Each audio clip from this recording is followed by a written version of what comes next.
two issues where we can look at the core problems that a student would face when he is trying to go into the high achievement zone. Now, the background to my video today is a message that I got from a student in the morning. So in the morning on my Instagram inbox, I got a message from a student saying, "Sir, I want to be in AIIMS, and I have been trying for the last 2 years to be in AIIMS, and I want you to tell me something about, I want to get into AIIMS." So the question was good and relevant, and I totally understand the question, but there is something in the repeatedness of the word AIIMS in the message that made me think that there is something that I can advise to that student.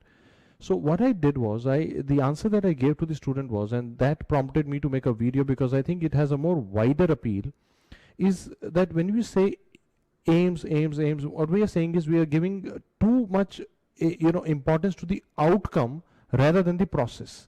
Now let me explain to you. Now, I have had the honor of being a mentor for medical students for last 2 decades, and I have seen many students get into AIIMS, PGI Chandigarh, JIPMER, but when I interview those students, or when I talk to them before they actually get a rank, most of them are focused on being the best possible version of themselves. It's like, again, understand. The key is, like, when we try and when we, it's good to think about big institutes, big goals. That is, I'm not denying that. But what I'm saying is, when you overwhelm yourself by only looking at the outcome, now what happens is you put yourself under too much pressure because you're only looking at the outcome, you're not looking at the process. While the process is, focusing on the process is much more important than looking at the outcome. Now, the answer that I gave to that student was, I told him that, as of now, let's, focus at, okay, you have a long-term goal that, okay, I want to be in that institute because it's the most premium institute in India to do your post-graduation from. Now, let's come back to the, the ground level now. Let's find out what is going on. What is the exam like? What are the topics that are asked? What is the subjects which are asked? Let's divide them into the, let's have an endpoint in mind. Like let's look at, first of all, like, which AIIMS exam are you eligible for? Are you eligible for the mid-year exam or the end-year exam? What is the amount of time that you have? Then let's divide that into shorter targets, and then let's make, like, let's divide into, like, okay, these are this many days I will spend on this subject.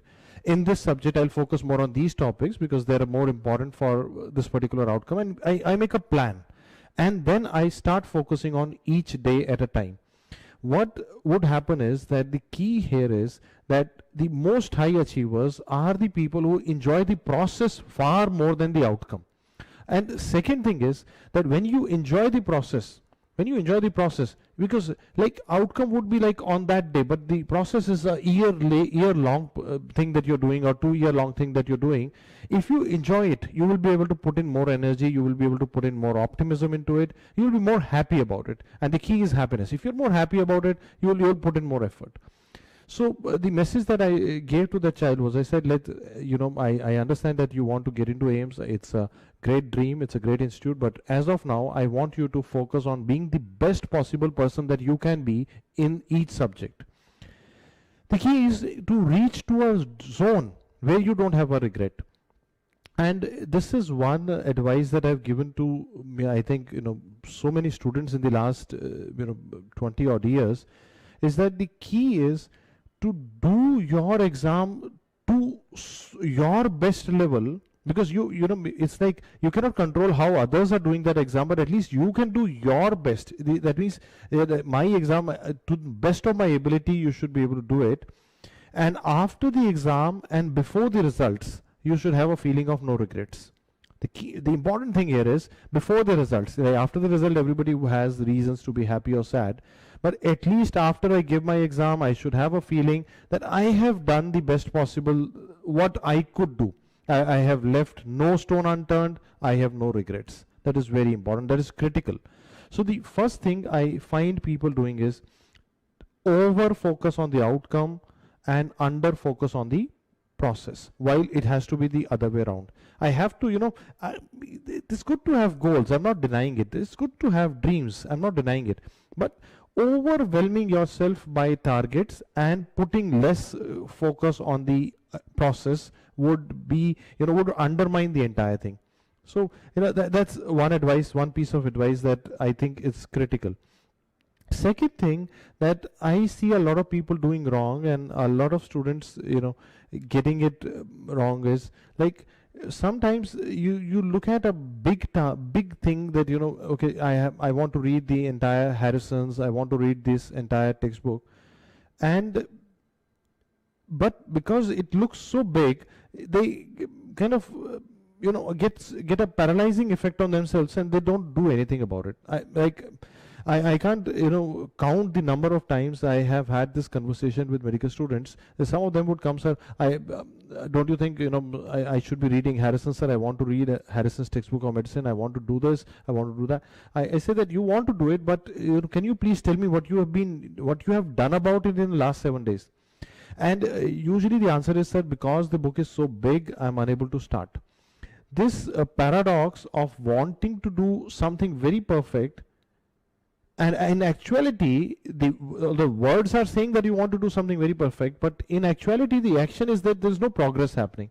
So the advice that I've given to many students, and it has worked for them, is like, let's again look at the same process that, there is a perfect goal in your mind that you want to read this book. Can you divide it into some doable targets? For example, like if you're a third-year student and you are, say, in the AIIMS foundation course, you're studying the foundation classes, and in the classes you have a CNS class going on. And during the CNS class, you realize that there are important topics like epilepsy, dementia, and you have some things that you feel that, I should be reading from Harrison's. So you make a chart based on the experience with the teachers and the mentors. You make a chart that, okay, these are the subjects, these are the topics that I will read from Harrison's. You make a chart, you define a time frame, and then you do them, and then you tick mark, then you go on to the next topic. Now what will happen is you are not overwhelming yourself with a big book. You are actually telling yourself, only in this week I need to do these 3 topics, and you keep doing it. What happens is, anytime we break down a large task into smaller components, it starts happening.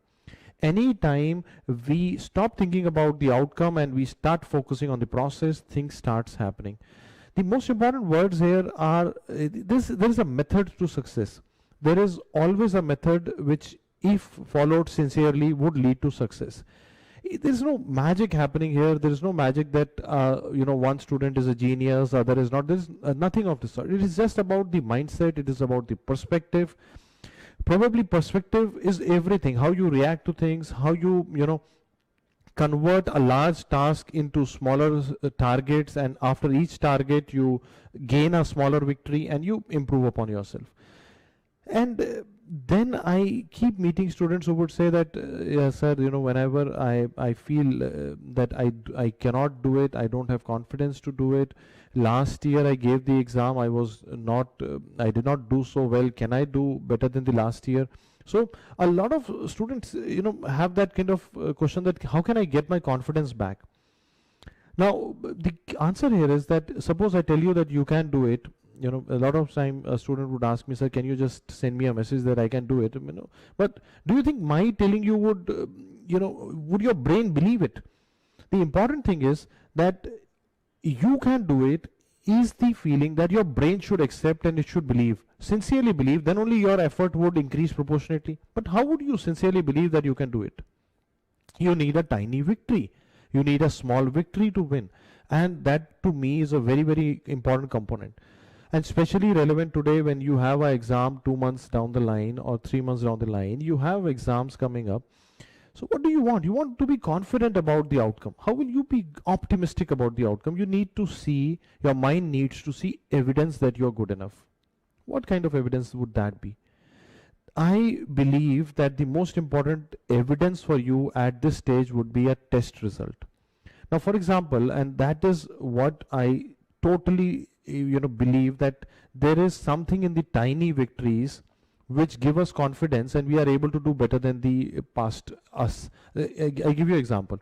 Suppose you did not do well in your last NEET PG exam, and you have been working hard for the last year, and now you are in the last 2 months and you're feeling underconfident. What to do now? How do I make it happen? My suggestion is you give your test. Now, next time you give a grand test in DAMS or a subject-wise test or a class test, you give the test to the best of your ability. As if life depends on it, give the test to the best of your ability as if this is the most important exam of your life. And try to score the best possible marks in that kind of a test. Now what happens is, when you see your name in the leaderboard now, it gives you immense confidence. It would be far more than any words that you can hear from anybody. It would be far bigger than that, because it's an objective evidence of your name in the print, in the leaderboard, telling that this boy is at rank 20 or rank 19 or 15 or 5 or 1. It's like an objective evidence.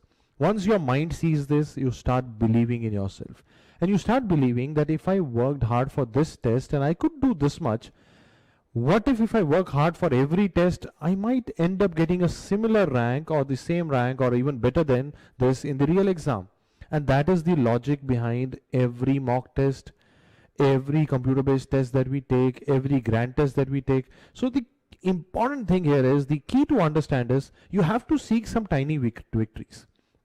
And these victories might be as small as, like for example, I always recall such instances, like I was teaching once and a student came to me, and I was teaching MRI to that third year MBBS class, and he came to me and he asked me something about magnetic physics, and he asked a question which was very relevant. And actually a lot of postgraduates would not have understood MRI basic physics behind what is T1 weighted image, how does it form, what is T2 weighted image, how does it form. And he had a very relevant question based on his physics understanding, or based on his understanding of the class. He came to me after the class and he asked me a question that, sir, how does it really happen? And he had some observation to make which was very impressive. And I told that student that I don't know what your thought process right now is, or what you are thinking about yourself right now is, but I believe you are very smart and you have grasped the concept to the to the best possible version. You even surprised me that as an undergraduate you could understand all this. And I forgot about it. And this interaction, I would meet thousands of students. I forgot about it, and maybe 3 years later, when I was interviewing the students for great ranks in their AIIMS exam or their NEETPG exam, and I met him again and he said, sir, I remember the incident that once you were in the class and you told me that I was grasping the concepts properly, and that motivated me. What was that? That was a tiny victory for him, that a teacher appreciated his efforts and it stuck on. So to each of us, because there are so many things happening around which will always put self-doubt into us. Sometimes you may not do well in an exam, and this is very different for a first attempt student and a student who is attempting after a drop. It's very important to understand, when you are appearing for the exam in your first attempt, you have a force of enthusiasm pushing you, and a force of positivity, because there has been no negative outcome so far. But when you are appearing for an exam in your drop year, in your mind you have planted a seed of self-doubt. That seed is saying that you cannot do it because you have not done it in the past. Now somehow you have to cut out this weed of self-doubt and convert it into positivity. But people would not help you here. People would keep telling you, last time also you were not able to do it, how will you be able to do this time? And all those things would happen. You would there will be noise around you. But those tiny victories would help subconsciously to build that confidence back, and you will hit hard. And that is the key. And finally, in this video I wanted to address one more thing, is like I see a lot of students keep saying this line to me, sir, people are telling me that I will not be able to do it. People are telling me that the exam is like this. People are telling me the exam is tough. People are telling me buy this, do this. All those things are saying. So often I look at the student who says to me this, like, people are telling me. I said, what people are you talking about? Who are these people? And the key to seeing the entire there would be people, like, in today's world you have opinion on everything. Like, you put a picture on Instagram, people would have opinion on it, and that opinion is expressed as subtly as a like, by clicking a like, or by writing a nice comment or a nasty comment. Like, people have opinion, but in that plethora of opinions, actually, how many of them would you let affect you personally? Do you if in today's world, if you are following every opinion on yourself, you would be in shit. You would be totally in self-doubt. You'll not be able to come out of it. You need to now look back and understand what people are you talking about.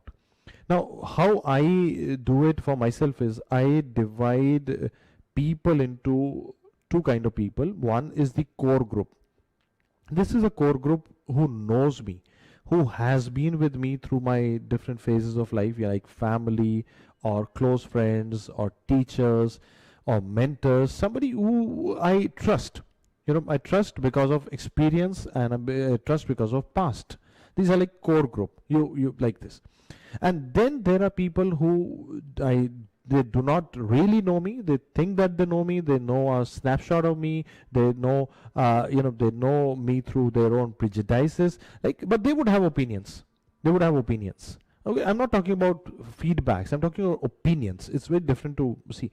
So what happens here is, if you feel that people are telling you that you cannot do it, if you feel that people around you are demotivating you, please find out what people you are listening to.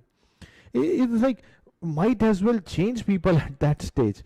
But if there is a feedback coming from your core group, now let's understand, like somebody in your family, mentors, or a close group of friends who really mean the right for you. If some of them are telling you that there is something wrong in your preparation, in your lifestyle, it's important to listen to them, because they mean the best for you. It's important to listen to them, and if they think something is going wrong, it's a moment to take a pause and introspect. But if somebody XYZ, whom you do not know really, but is connected to you through social media, through your umpteen channels on social media, and he dislikes your photograph and says that you don't look good, or you don't deserve to be in this profession, you don't, like, you might as well ignore it. I hope you understand the difference between opinion of a person who is really invested into you, and an opinion of a person who really does not give a damn about you, and actually is just passing a comment. Like suppose you're passing by the library, somebody says that he will not be able to do it. If you let every passing opinion affect you, this world is going to be very difficult for you. This is not the older world. I always believe that our generation has the blessing of a perspective of pre-internet era and post-internet era, a pre-social media era and a post-social media era. Like there would have been, like, people always would have opinion about strangers, but there was an era where those opinions would not reach us. There was no way that there is no rating going on every day. In today's world, there is a rating going on every day. How many likes you get, how many dislikes you get, and so we had a zone. Truthfully, that existed. That was the normal. And I see today that many of the social medias have actually discontinued showing that likes and dislike buttons. So you have to understand. You have to think about, whenever you say people are saying you cannot do it. My question is, what people? What are you talking about? Who are these people? And if there is a bunch of people, or a kind of person that has now gotten into your core group, but is sucking your energy away, is acting like a negative source of energy for you at crucial points in your life, like the one that you are in right now. You have an exam coming up in 2-3 months, which would define what you do for the rest of your life. it might be a good idea to change company as well. Like, that is what I truly believe. So my initiative of this series of videos is to give you perspective. I believe perspective is everything. I believe a lot can be achieved if somebody sees the clarity, and somebody understands the the process, focuses on the process, knows which feedbacks to trust and which feedbacks to ignore today, because you have a plethora of feedbacks right now going on, and somebody who can break down a complex task into smaller parts would be in the high achievement zone. I hope this video helps you. Do let me know in the comment section if there is something that you want me to help you, or you want me to talk about in the upcoming video. I'll be very happy to answer